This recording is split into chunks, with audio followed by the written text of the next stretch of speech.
Әлемдегі ең жас мемлекетті білесіз бе? Ол бар болғаны 14 жаста. 2011 жылы Африкада тәуелсіздік алған бұл ел оңтүстік Судан. Жүздеген жылдар бойы бұл аймақта қақтығыстар мен күрес тоқтаған жоқ. Ақыры 2011 жылы халық референдум арқылы Суданнан бөлініп шықты.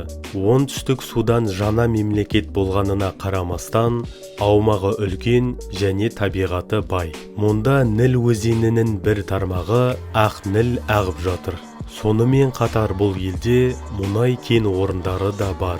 Алайда тәуелсіздік алғаннан кейін ел бірден тұрақтылыққа қол жеткізе алған жоқ. Ішкі саяси дағдарыс пен азаматтық соғыс елді әлі де қиындықта ұстап отыр. Соған қарамастан, халық болашаққа үмітпен қарайды. Олар елін құру, дамыту және тұрақтылық орнату үшін күресіп келеді. Ал сіз оңтүстік Судан туралы естідіңіз бе? Пікір қалдырыңыз. Арнаға жазылып, лүпіл басуды ұмытпаңыз.